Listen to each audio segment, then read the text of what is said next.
Өздөн өйдө жандан артык көргөнүм, өйтүп жүрөк, кабак бүркөп чөкпөгүн. Өткөн өттү, эстебейли ал күндө. Өтүнөрүм мени жаман көрбөгүн. Кимдерге айтам арманды, кимдерден сурайм жардамды. Кайышып кетип баратам, кумарлуу арзуу арбады. Жашоодогу түркүн тагдырлар. Ишемби күндөрү саат 18:00 Арзуу программасында.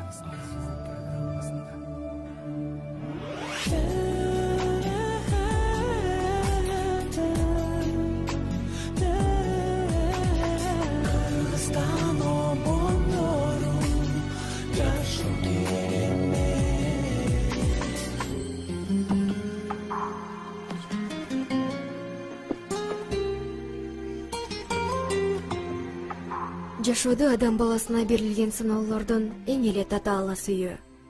Мына ошол күчтүү сезимди акыл эстен алып салууга болгон менен жүрөктөн чыгарып салуу таптакыр мүмкүн эмес. Мына тамайын деп турган көз жашта кызбай сүртүп, бир келген өмүрдө ысыкта күлүүкү, караңгыда чырак боло турган инсанды издейбиз. Башты тумандатып, акыл эсти ээлеп, канча бир күндөр менен түндөрдү сагынычка саргайткан күтүү. Эч кимде жок кубаныч менен кара баскан кайгыны да тартуулаган арзу ар бир адамдын жүрөгүн уялайт. Мындай ачуу бакытка кабылган Малика бүгүнкү программабыздын башкы каарманы. Кыргызстан обондорунда Арзуу программасы кызматта Дария Сандашева. Саламатсыздарбы?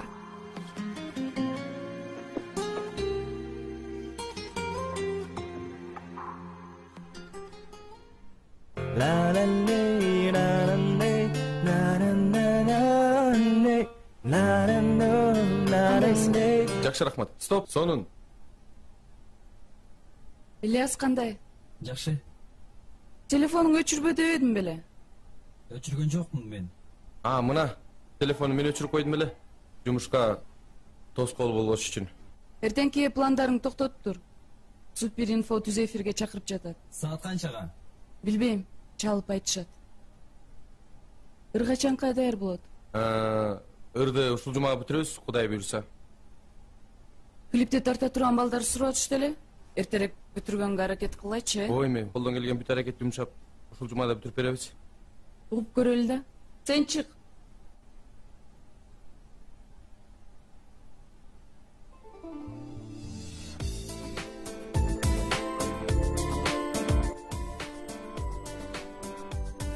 Угуп көрчү.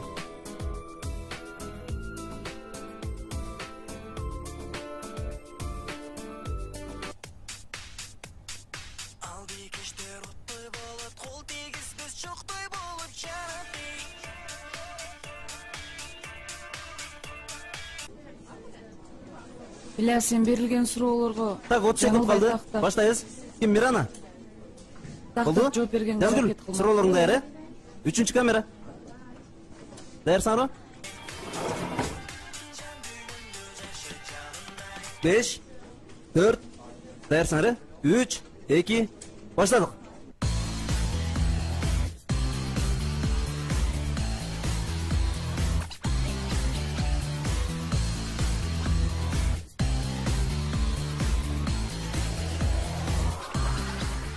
Саламатсыздарбы, урматтуу Супер Инфо гестинин окурмандары жана ошондой эле Супер KG сайтынын колдонуучулары. Сиздер менен кайрадан эле түз байланыш аркылуу амандашып жатканыбызга абдан чоң кубанычтабыз. Бүгүн бизде конокто күйөрмандарын чыдамсыздык менен күттүргөн жаш ырчы, Супер Инфонун тандоосу боюнча 2010-жылдын супер ырчы мырзасы, 2011-жылдын сахна адамы Ильяс Абдразаков. Ильяс, саламатсызбы?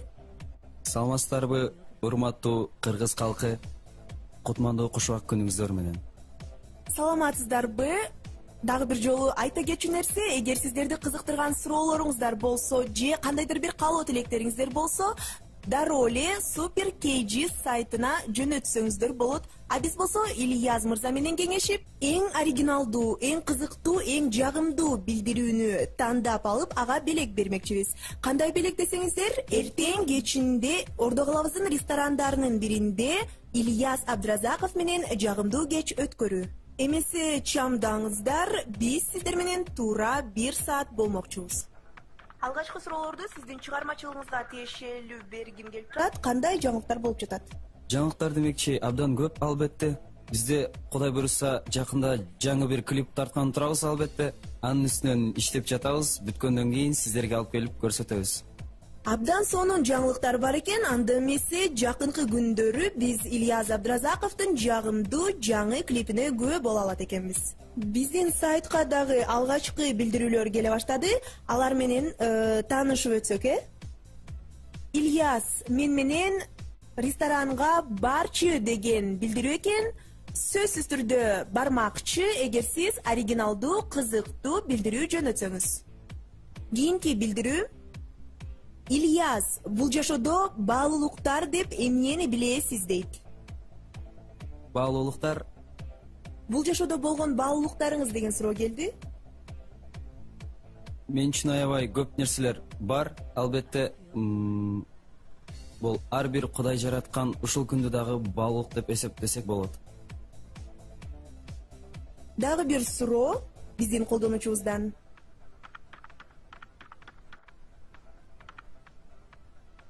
Бул жашоодо ар бир адам баласы бактылуу болууга укуктуу. Эгер сүйүүнүн тозогу болбосо, сиз үчүн сүйүүнүн тозогу деген эмне? Ойлонуп көрүш керек экен. Албетте, мындай суроолор биринчи жолу түшүп жатат. Жакшы, анда эмесе кийинки суроого көңүл бурсак.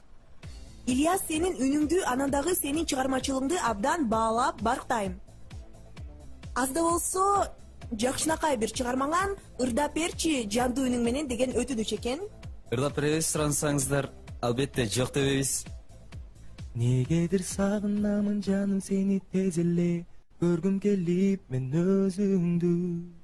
Күндөрүм ай жылдардай болуп мага сезилет, уксам дейм сенин сөзүңдү. Кусалык жүрөгүмө толуп мени кыйнады, элесиң эме зар болуп. Көңүлгө сенден башка эч бир адам сыйбады, өзүңсүз дүйнө тар болуп. Жакшы, чоң рахмат. Бизди дагы, биздин көрүүчүлөрдү дагы кубантып өттүңүз десем жаңылышпайм. Биздин убакыт дагы соңуна чыгып баратат. Жыйынтыктоочу маал да келип калды. Башында сүйлөшкөндөй эле эң оригиналдуу жакшы СМС, жакшы билдирүүнү аныкташыбыз керек. Ал адам менен сиз эртең кечинде ресторанга барып, жагымдуу кеч өткөрмөксүз. Эмесе ал кайсы суроо болду сиз үчүн? Мен үчүн көптөгөн суроолор бар экен, арасында жакшылары бар экен, а бирок мен бирөөсүн тандап алдым. Ал болсо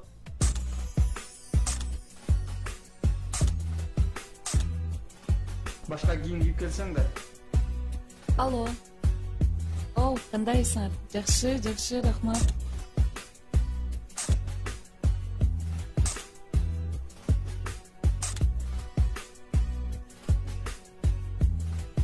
Балдар, фонду башка алмаштырбайлы.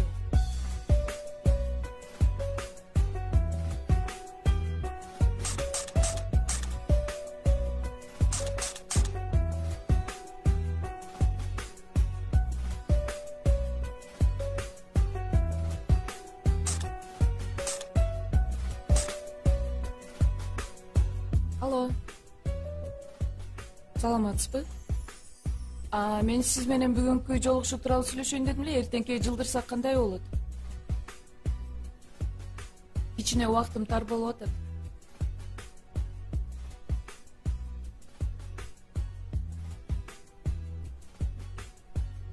Макул, анда чалып жообун айтып коесуңар да.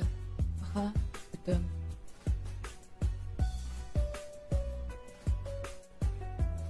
Так, стоп. Болду, жетишет го балдар. Биз чыгалык. Ильяз кечке жолугушууда кам көрөлү. Ладно, рахмат. Болуптур, рахмат, келип тургула.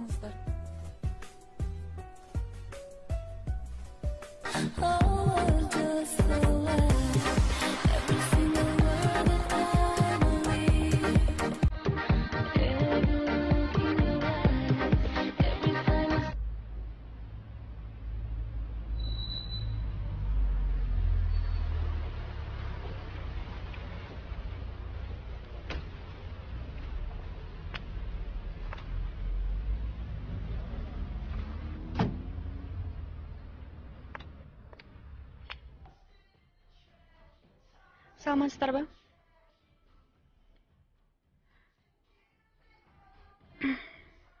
Силер анда шашпай тамактанып, таанышып отура бергиле, Ильяс. Мен жумуштарым бар, барып бүтүрө берейин. Чыгып атканда чалып кой обязательно. Мейлиңиз, жашарыңыз. Ана жакшы салам. Рахмат, мен СМСимди тандаганыңызга. Малика. Ильяс. Жакшы атыңыз бар экен. Рахмат. Кечиресиң. Мени сиз деп эле сен деп кайрыла берсең болот. Анткени мага сиз деген анча жакпайт да. Макул.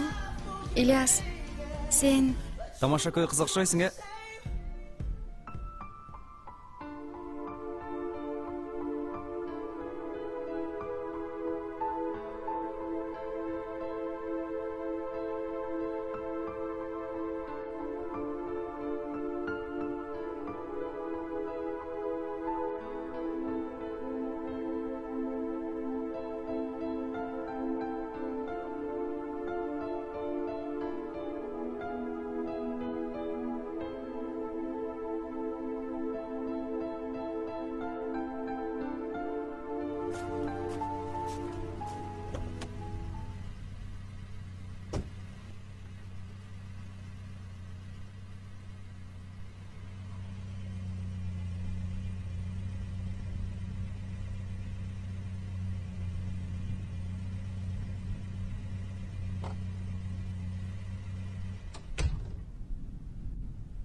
Маликанын машинасы көрүнбөйт да.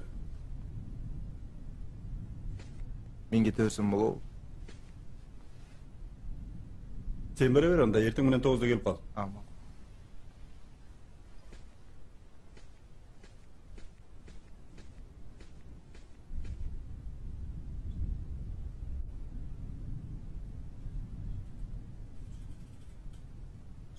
Бүгүнкү эс-алуу мен үчүн абдан кызыктуу өттү. Келгениңе чоң рахмат, Малика. сага да рахмат. Мен үчүн да жакшы өттү. Номериңди алсам болобу? Номеримди алсаң болот. Бул менин номерим. Буга чалып турсаң болот. Мен анда кеттим. Үйгө барганда чалып коем. Жакшы, бар. А сен качан кетесиң? Мага камсана эле койсоң болот, продюсерим келип алып кетет азыр. Эгер макул десең, мен деле жеткирип коеюн. Жок. Бара бер. Жүр, жеткирип коем. Азыр продюсериме чалып көрөйүнчү мен.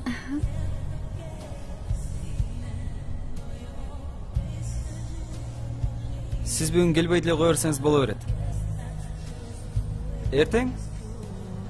Макул, анда эртең сала берейин, э? Мейли, анда байланышабыз да. Кеттик.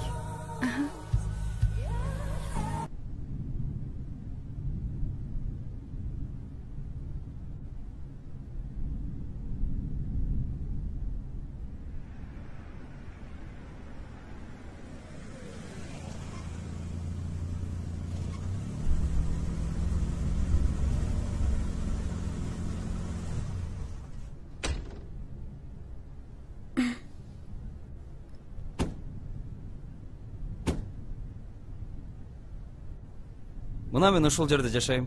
Жакшы жерде жашайт экенсиң. Канчанчы этаж? 10-чы этаж, 19-чы квартира. Ильяс, биз дагы жолугабызбы? Ооба, жолугабыз. Анда мен кеттим. Мейли, жакшы бар. Рахмат.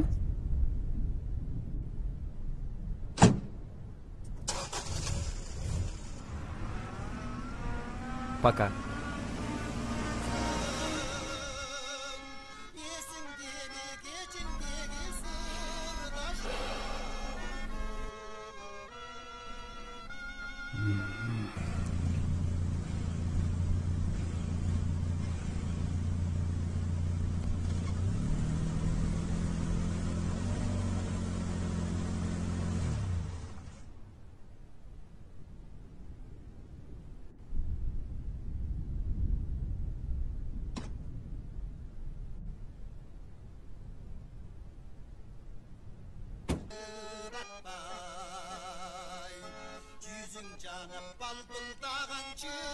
Kızım, varsın mı? Ооба, бармын. Кандайсыз? Мынча кечигип кызым кайда жүрөсүң?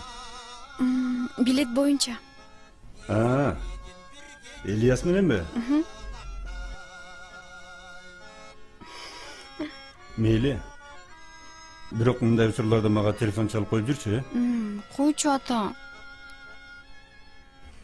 Кабатырланам да. Жалгыз кызым болсоң. Анын үстүнө Ата.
Алло. Салам. Бул кече сиз менен кечки тамакты чогуу өткөргөн кыз. Кандай Малика? Жакшы. Мен мынчалык кооз жерди биринчи жолу көрүшүм. Кайда кооздукту айтып жатасың? Шаардын панорамасы. Сонун көрүнүп турбайбы? Аны кайдан көрүп атасың? Сен жашаган үйдүн чатырынан. Эмне? Кое турсаңыз, жанга барам. Ооба, баратам.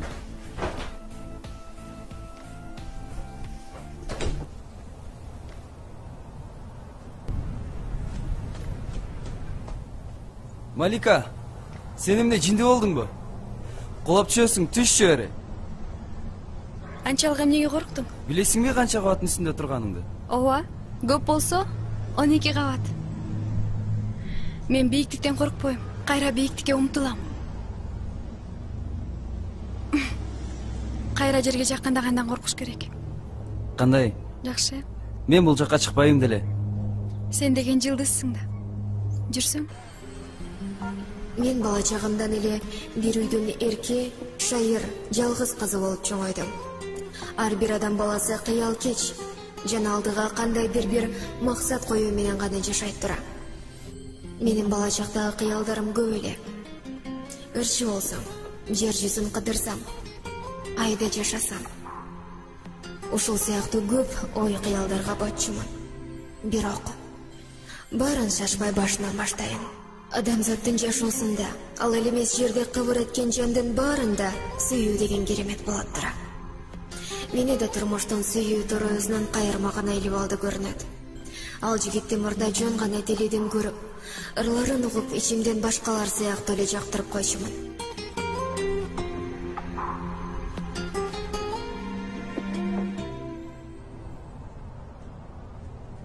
Жүр, Ильяс, жолу кийим чыкчы.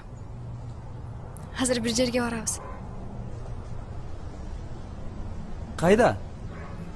Бул сюрприз. Мен сыртта күтүп турам. Эртерээк чыгы.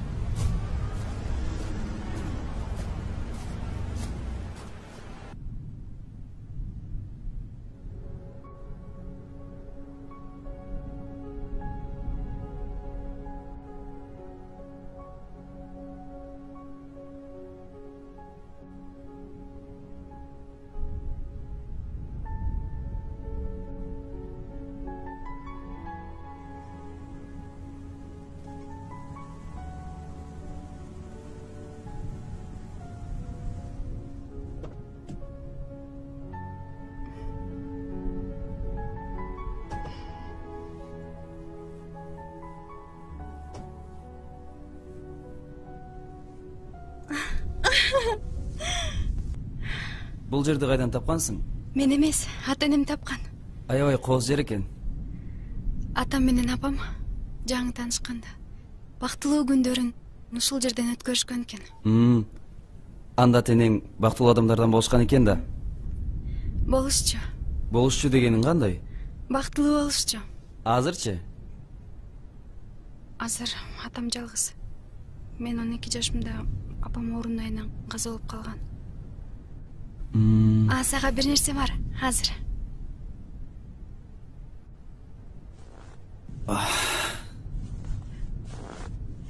Бул белекти атам менен апам сүйлөшүп жүргөндө атам апама ушул жерден белек кылып бериптир. Эми бул сеники. Атаңа берилген белекти мен ала албайм да, Малика. Муну апам каза болгондон кийин атам мага берген. Жакшы көргөн адамыңа белек кылып бер деп. Рахмат.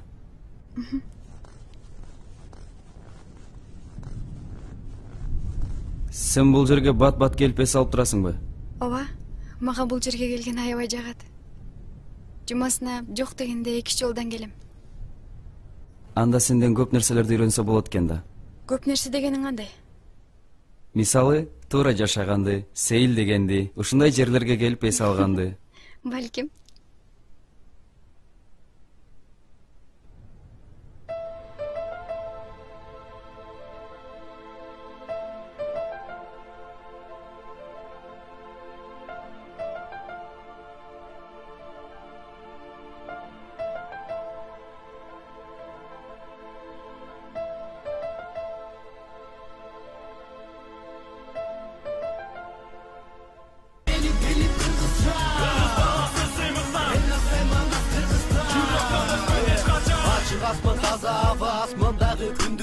Жаркыратып нурун чачып бала толу Кыргызстанга жүрөгүмдү кубандырат. Кереметтүү Кыргызстаным дүйнөсүн суктандырат. Айлананы карасаңар бийик толу, аска золу бейиштөрү жайлоолору. Кучак жайып тосуп алган ысык көлдө көл болобу. Ата баба басып өткөн сөңкөлүмдүн керемети. Кылымдарды карытса да кыргыз элге демин берет.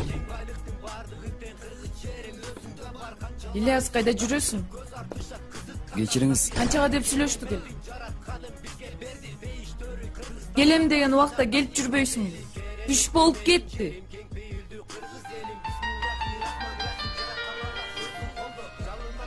Азыр. Өчүрчү алдыгы телефонуңду, Ильяс.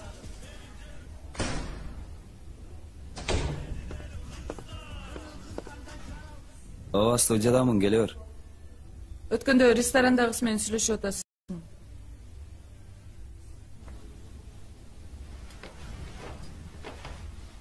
Эмне? Мен сага суроо берип атам. Ооба, эмне болуп? Кандай эмне болуптур?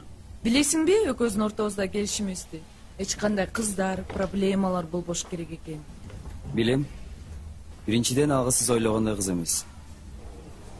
Экинчиден эч кандай проблема болбойт дагы. И боло элек дагы.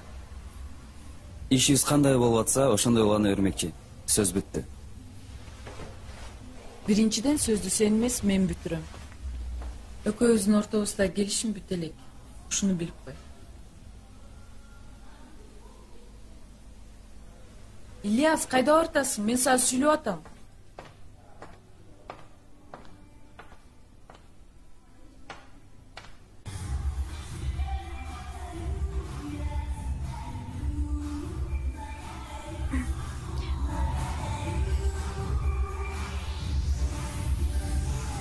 Ильяс.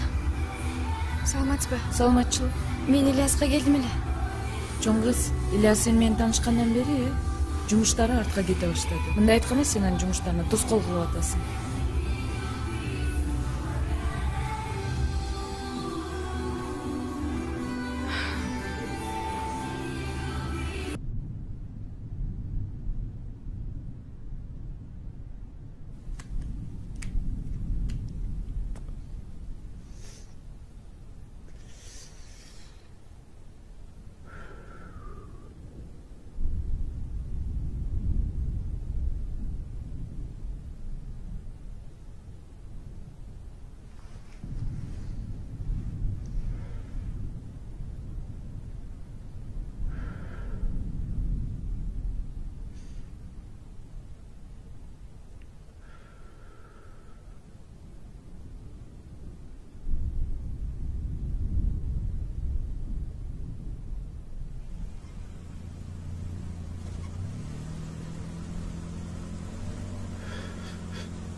Сага да бул жер жаккан экен да. Ооба. Бул жер кооз да, жагымдуу да. Мен да капаланганда жалгыз басып, алдагы көлмөнү айланып чыгам.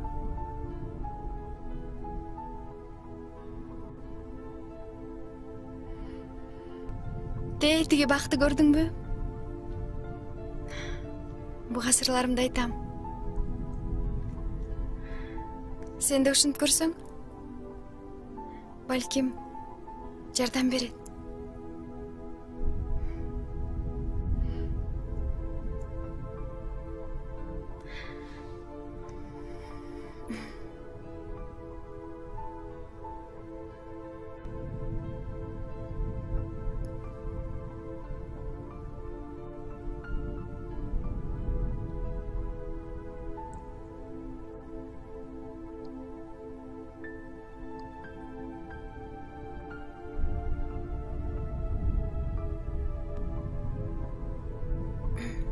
Кандай?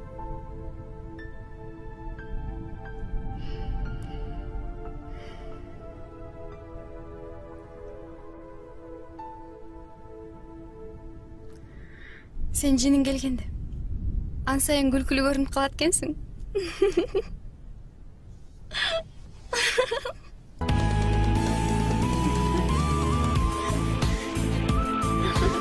Ай!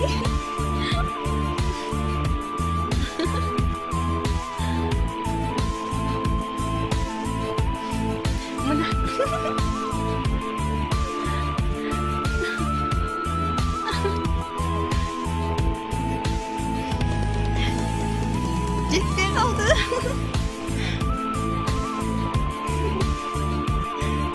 Болды.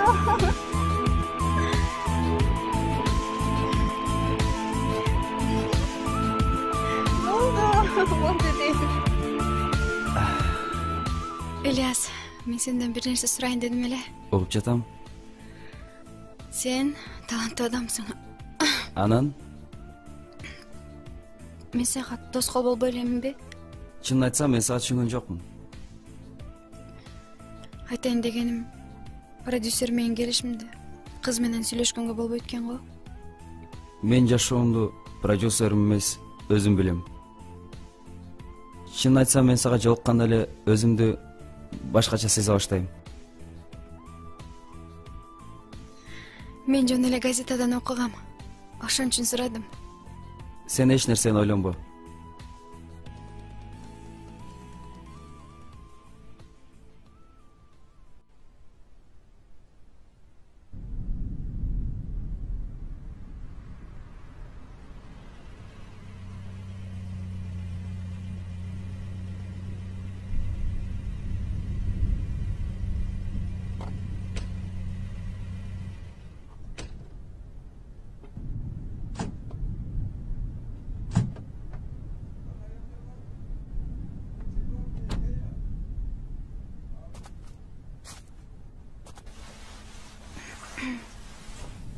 Бүгүнкү эсабы мен үчүн аябай кызыктуу өттү.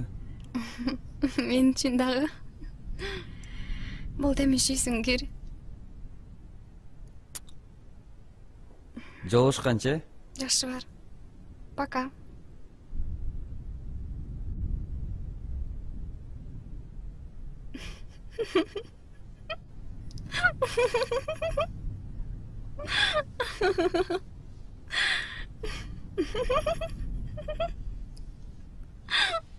Не күлөсүң? Жакшы жетип ал. Эй, кой отурсаң? Ошону сен менен жеткирип келдиң. Ооба. Негизи мен сени жеткиришим керек болчу да. Не болуптур жеткирсең? Эми ошондо мен сени жеткирип келишим керек. Бас, алдыма түш. Жүр эми, бас. Мен сени жеткирип коеюн. Жүр.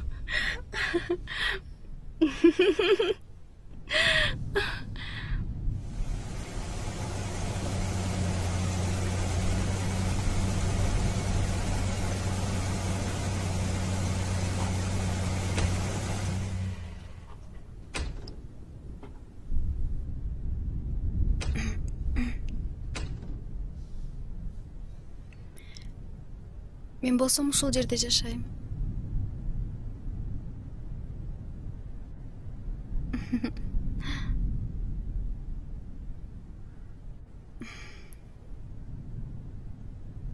Мына эми окшошту. Жакшы жетип ал. Жолугушканча. Кир эми үйүңө. Мейли жолукканча. Макул.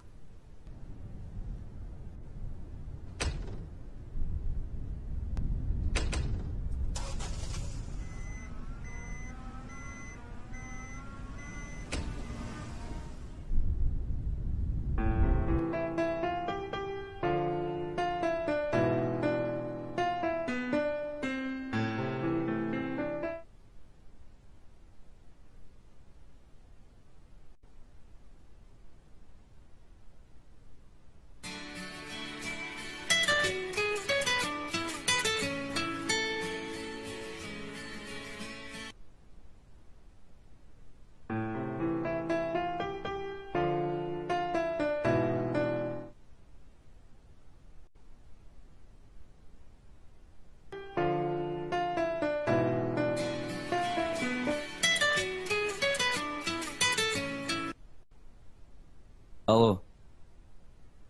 Кечирип кой, мен уктап аттым эле.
Belgilе ver. Çakırgan ekensiz. Ha, gel. Erten bir cumaka Türkiye'ye gittim. İşler menen. Men gelin Malikaga göz salıp aydoçu oltur. 1 minutdagı boş kaltırba. Bilesizmi, Malika'dan bölük men hiç kimim yok. Aksa jagan öyle koy. Razı kılam. Men gelgenden keyin bir cumaya iş alıp kelesiz. Makul bu? Men go makулмун. Бирок кызыңыз кантер экен? Al jagım maga koy. Anam bir nerse bolsa maga telefon çalıp baylanışıp dur. Tak bol. Mak.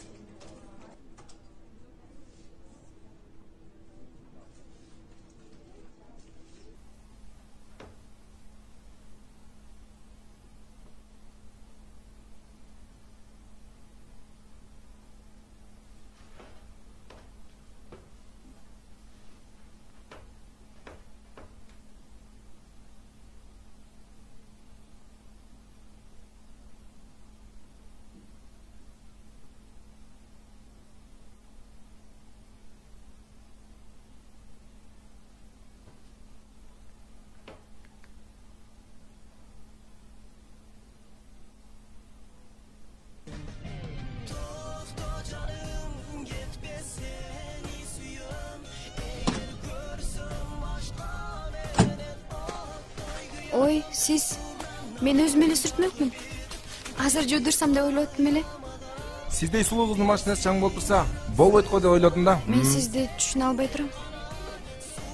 Түшүнүктүү эле. Бүгүндөн баштап мен сиздин айдоочуңуз болом. Кызматыңызга даярмын. Рахмат кызматыңыз үчүн. Бирок мага айдоочунун кереги жок. Ушул убакка чейин өзүм эле айдап жүргөм. Азыр деле айдай алам. Токтоп туруңуз. Өзүм ачып берейин. Мен сизди түшүнө албай турам. Эмнеси түшүнүксүз? Жакшы айткан сөзгө түшүнбөйсүзбү? Отуруңуз, кеттик. Акыркы жолу айтып атам сизге. Сиз бошсуз. Сиз билесизби? Мени бул жумушка кызматка алышкан. Ким алды эле жумушка? Сизге айтышкан эмеспи? Мүмкүн билбегениң эле жакшы го. Болду. Жетишет. Акыркы жолу айтып атам. Сиз бошсуз. Менин бул кызматым үчүн акча төлөп беришкен.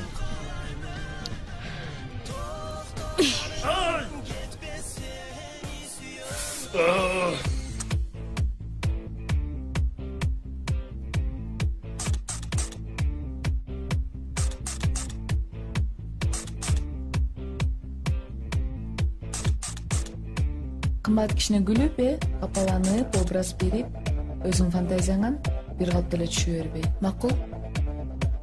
Шамал берип кой, Сара.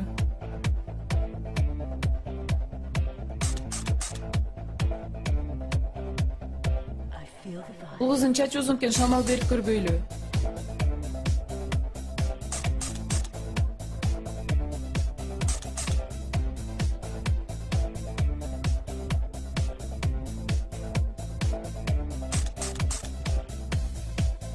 Ичине фантазияңарды иштетип, ар кандай күлүп, жайнап, образ берип түшүп берсеңер,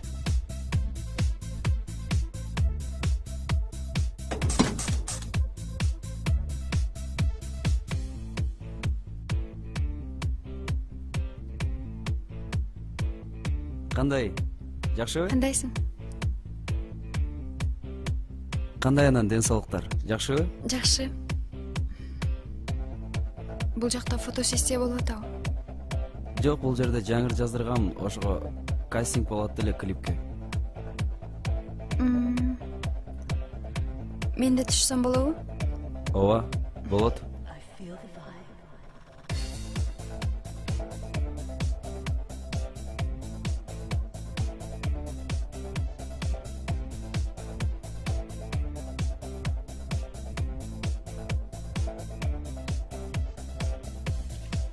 Рахат эже, бул кызды да бир байкап көрбөйлүбү?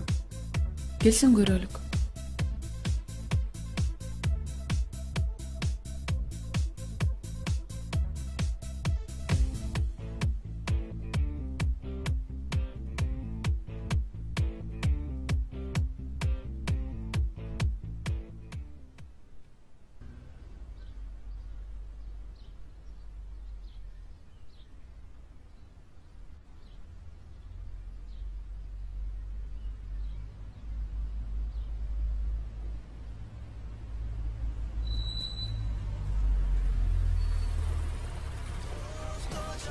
Жүр кеттик. Эмне келип алдың? Жөн эле. Барчы.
Бек вокалдар тууралуу оюндуңарбы?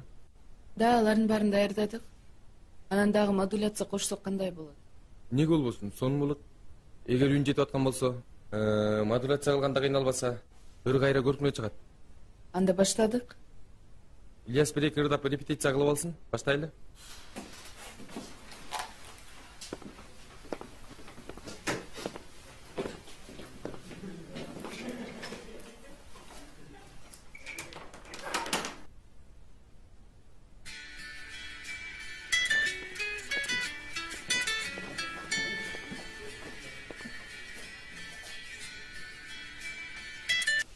Алло. Алло. Ассалаумалейкум. Салам. Продюсер ма Ильястын? Ооба, ким болду экен? Калайсыздар? Кайрат Ордаш го булат, калсын. Кандай Кайрат? Аха. Ильяс барбы? Бар, ооба, азыр 1 минут. Ильяс. Кайрат чалып атат. Алло. О, Ильяс бауырым, калайсың? Жакшы. Өзүң кандай? Качан келесиң Казакстанга? Мен сени чакыргым келип отур.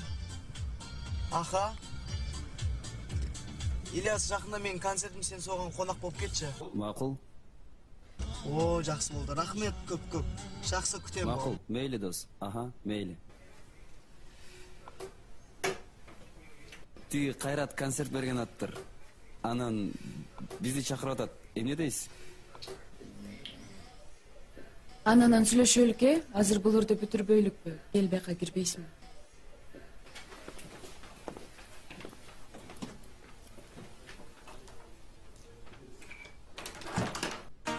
Жастықтың жанында бір күнеді тым ерекше аттардың қарай көздеріңе көзім байланғанда жүрек тулап оттай жанған-ай неге ояттың мені жүрмедің бе ой санамды мәңгі жауламай неге ғана маған кездестің сен ғашық болдым қалай аңдама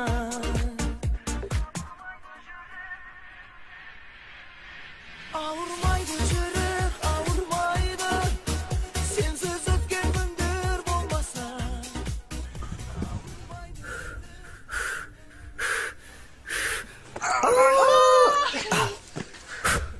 Красавчик ты. Өте денсаулығың мықты. Спортсың мен. Қалай? Жақсы. Біздің қаласынан осы бауырым. Бізде бәрі күшті. Шүкір. Қырғызстанды сағындым, қатты барғым келіп жүр. Бар, конокко. Шақырым өзің? Чакырып эле атабыз го. Шығармашылықтар қалай? Жакшы эле бүт баары. Өзүңөрдүкү. Качан концерт? Кудай кааласа. Бүгін концерттен кейін құдай қаласа келесі концерт Астанада. Оғанда қонаққа шақырам. Давай. Кел.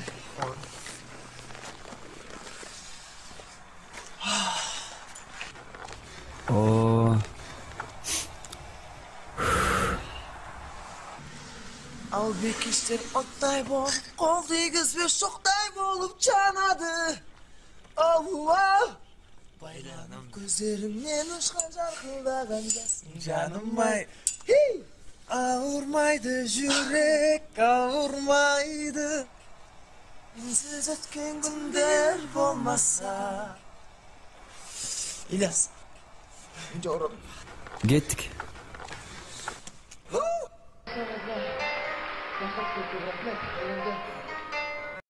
Келесі сахна төріне өзімнің досым шақырғым келіп отыр. Мынау енді алдында тек қана Қазақстанда ғана емес, алдында Алло. Қырғызстанға да барып концерт қойып кеткен. Тағындайсыз. Қырғызстанның ең атақты әншісі. Ооба, үйдем. Сіз қачан келесіз? Өте қарапайым, мен кешіме келіп, үйде элем. Бірауыз айтар тілегім болса, бауырым. Ал, жасай берсін. Ильяс Абырзақ, қаттырақ дұғыл сабақтар. Ата, Ильяс Қазақстанның каналын ырдайт экен. Сахнага чакырат. Макул ата, эртерээк келиңизчи. Сагындым сизди. Кечиңиздер көңүлдүү болсун. Саламатсыздарбы? Ассаламу алейкум. Ар дайым ушул кайратты өстүрүп жаштаган биздин ата-бабаларга, аналарга, ата-энеге ардап коюлуп ушул ырды кабыл кылыңыздар, келиңиздер. Bye.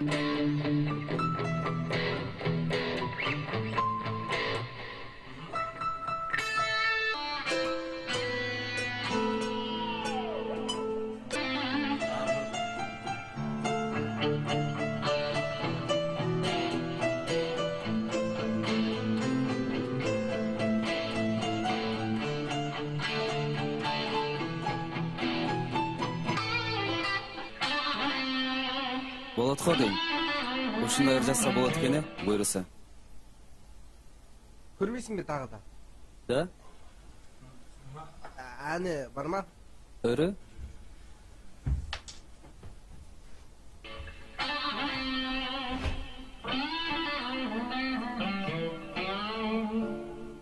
Азыр куплет да?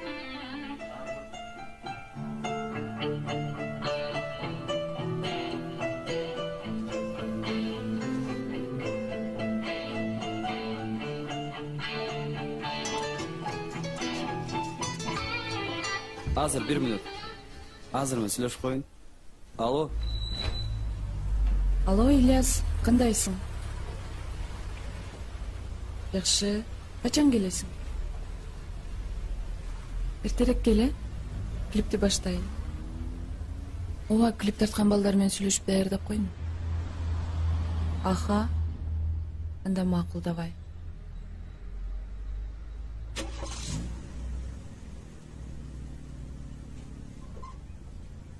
Кандай анам бүгүн?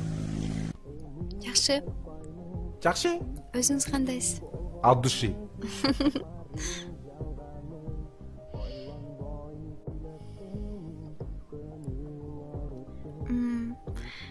Кел анда мындай кылабыз. Сен мени дайым белгиленген жерге алып келип, алып кетип турасың. Ал жерден нары өзүм айдап кетем. Келиштикпи? Жок. Андай болбойт да.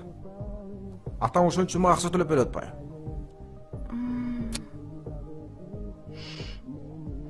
Эгер атаң билип калса, болбой калат го. Суранам сенден. Макул болуп койчу. Суранам. Атам билбейт.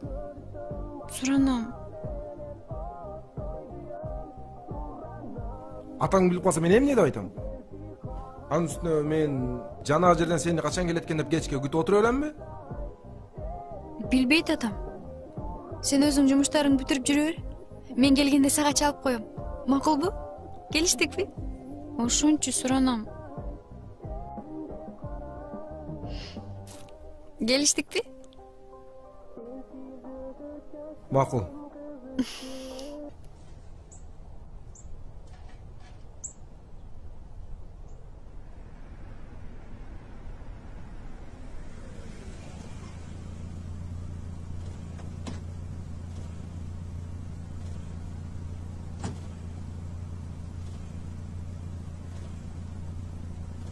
Чоң рахмат.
Рахмат.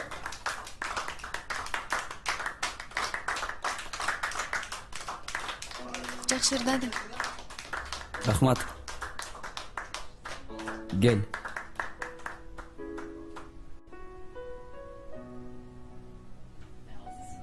Баса. Бул сага. Бул эмне? Бул иньян. Угушум боюнча теңдиктин белгиси окшойт. Түшүндүм.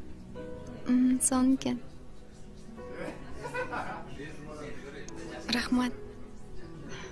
Мен муну дайыма сактап жүрөм. Грязный девушкасы. Кандай бактылуу,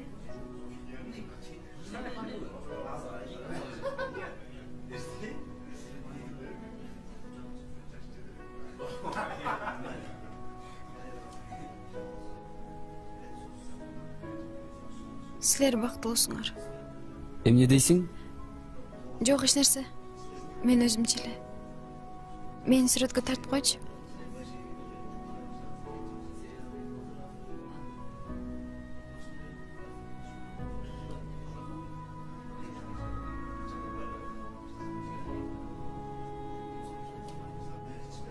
Эмне сен ыйлап атасыңбы?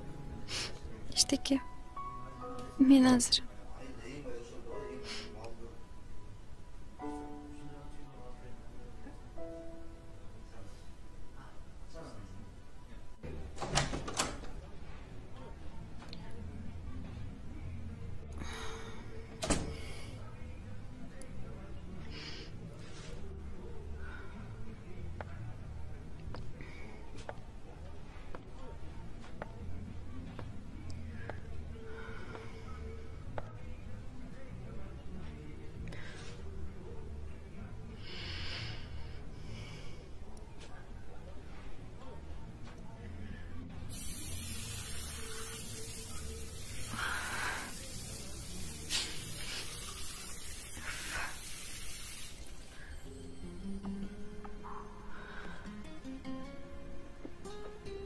Жүрөгүм кайышып, сыздатып ооруйт. Тек гана кыйылданып, ал адамдын жүрөк табына кактанып, жылуулук издеп, улуу сезимине баш калкалап, анын кулу болуп күн кечирем. Акыры ага жетүүнү максат кылдым. Сени менен пикир алышып сүйлөшүп келгенде жөнөкөймүн өзүм. Мээримге балкыган жан дүйнөм мени өзүнө менчиктеп арбап алды. Сен ал кезде түз байланышка келип, суроомду жактырып, мени менен тамактанууга макулдооңду бергенсиң. Экөөбүз жайылган дасторкон үстүндө сүйлөшүп жатып, сөзүбүз түгөнүп калса каректер жолугушат. Жүрөктөр сүйлөшөт. Ошондогу сүйүнгөнүм азыр да жандоо сүрөттө элеси бар. Күн өткөн сайын мага ынак болуп, бат-баттан кезигиши, жол турса да кыштын суугуна карабай шаардан тескери кетип, жаш баладай кээде кар чачыша, кээде кубалаша ойночу элек. Кээде айлуу түн жаманап, шаар аралай жөө басчубуз.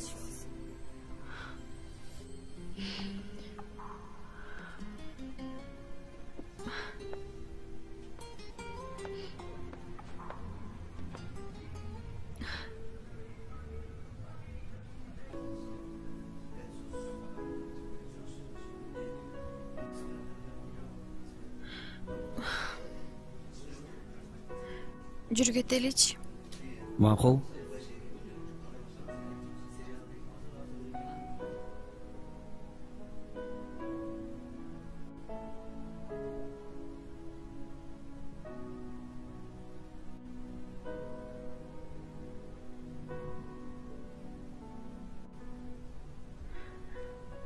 Жөйлө салчы. Койчу, ушундай сууктабы? Ооба. Мен бүгүн жөө баскым келип атат. Машиналардычы? Эчтеке болбойт. Машина менен эле кетеличи? Басчы. Басса басалы.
Ильяс, мени сага жолуктурган Кудайыма 1000 мертебе ыраазымын.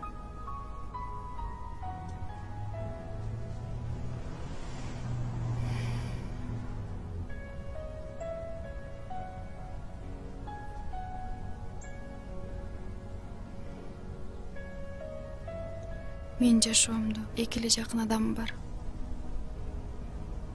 Ал атам жана сен.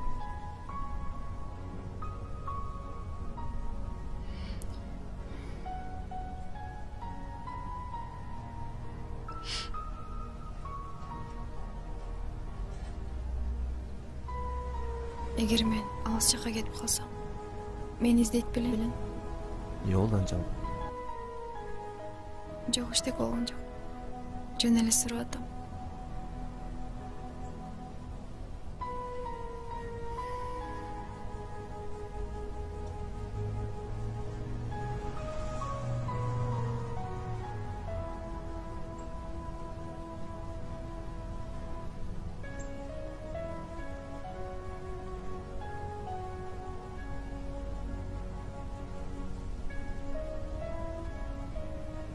Кетеликпи?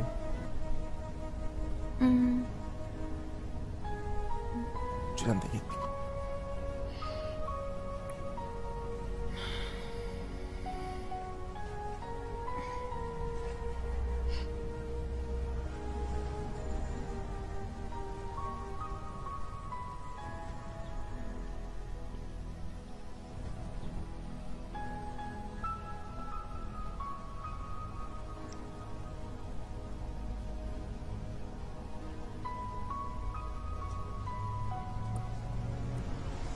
Рахмат сага, Ильяс. Мен бактылуум. Бул күндөрдү эч качан унутпайм. Кирем үйгө үшүбөй. Эртең да жолугабыз да. Сенчи?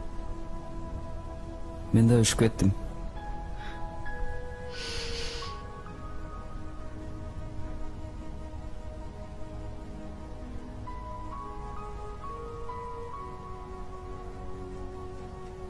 Читиңа тоёп алайынчы. Биз дайым бирге болобуз го.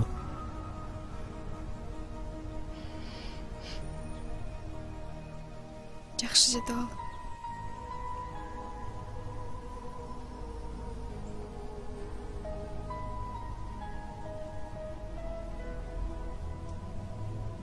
Пока. Ильяс, ошондогу түн, ошондогу жылдыз, ошол ай, ошондогу сөз. Эми жок, жалын өчтү, чогуу күйүп бүттү. Кайра тутанууга күлө калбай калды. Жүрөгүм балдак менен басып, сенсиз жашоо жоктой махабаттан тирүүлөй жетим калды. Мени кечир, оорулуу жанымды кечир. Жок, калбайда мени эмес, сени сүйгөн эч жүрөгүмдү кечир. Кечир, суранам. Мага ишен берекем. Соңку добуш чыкпай калганча сени сүйүп өтөм.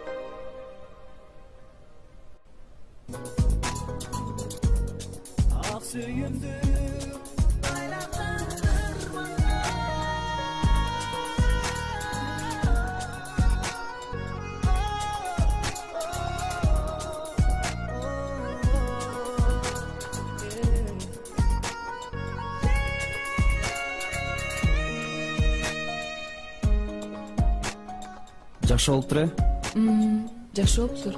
Мага да жакты аябай. Баса саат канча болду? 2.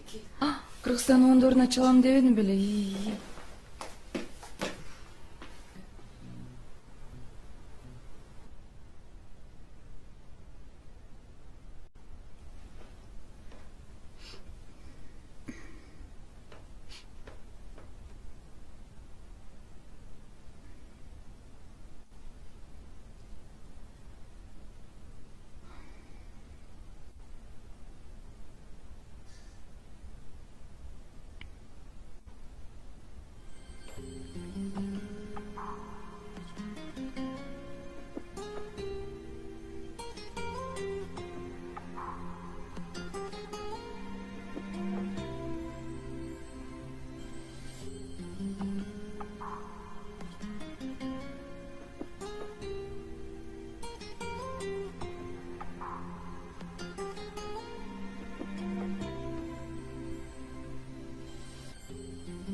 Dayrısыңбы?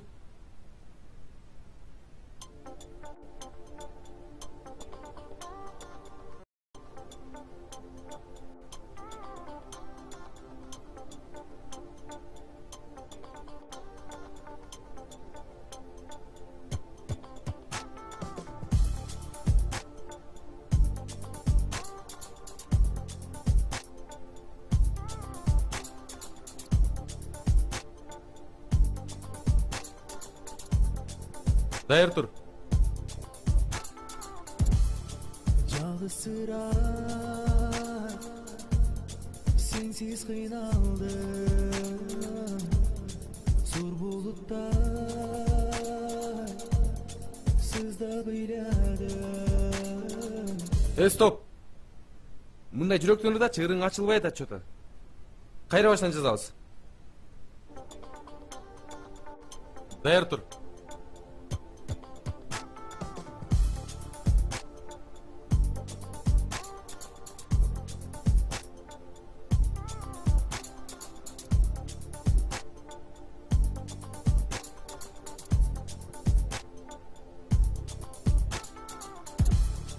Жалғызсырай сенсіз қиналдым зор бұлыттай сыздап ыйладым. Қайрылбай кеттің бе алыстап жанымдан, айыртып ездең бе бір ғалымды алып кеттің бе таныдым. Стоп. Ильяс, саған не oldu? Кичине серьезныйраак мамиле жасабайсыңбы? Же эмне өзүң айткандай ооруп атасың? Сен жанагысы менен соо эмессиң? Алгыздар эч нерсе кылган жок. Алгызга тил тийгизбе. Тиги эмне деп жатат? Ильяс, наушникти кий. Кайда бартасың, Ильяс?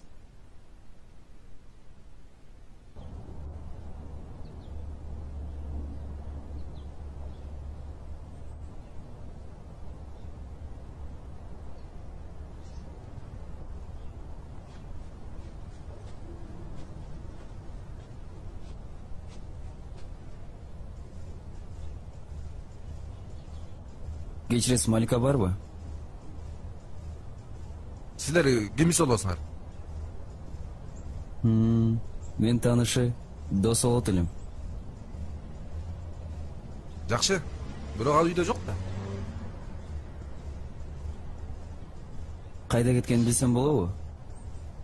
Атасы менен Турцияга кеткен. Качан келерин билбейсиңби? Билбейм. Жакын арада келбейт го. Мейлиңиз. Мейли.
Ай кыз, ал жака киргенге болбойт.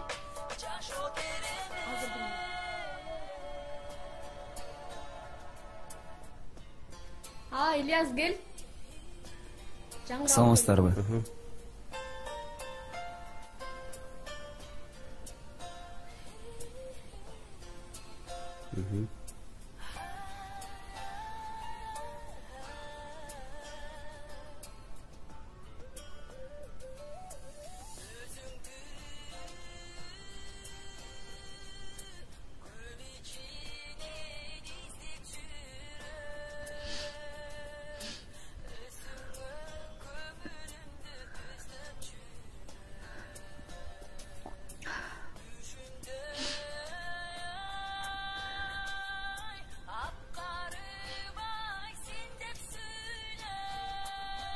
Мейлиңиз, рахмат, жакшаңыз.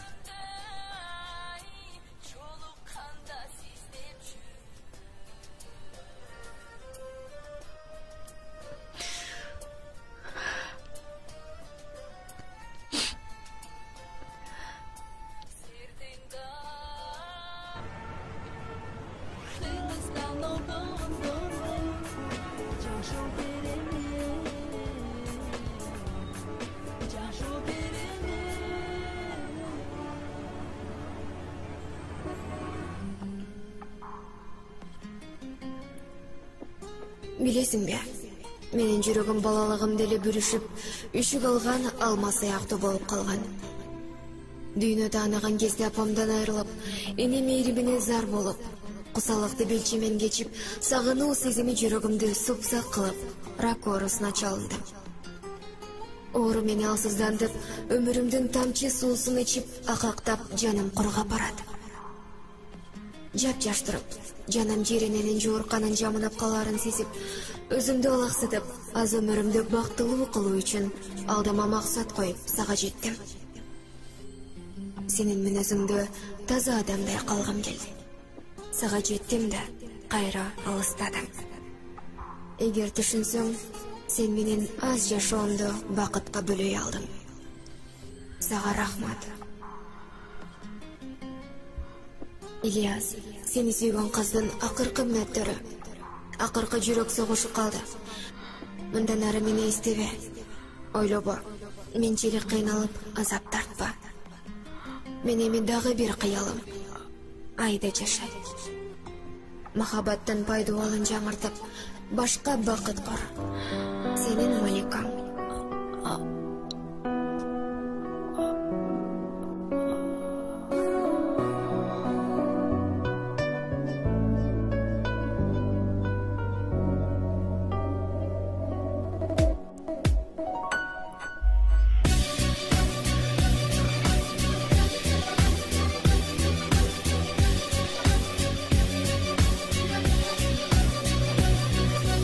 Sağınmıştan жүрөк ezildi, kıynap sezimdi, unuta almadım. Gündөрүмдү sanap күтөмүн, izlep жүрөмүн, жолуга албадым. Бүтпөс өмүрүм, эрип күлөрүм, seni сүйөмүн. Alanda büttüğünümdü sağarnay.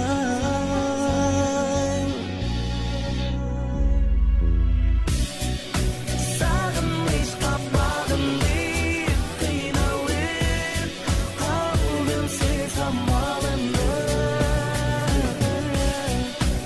Azaplarga kabullayıp, muzdakdırdı camını.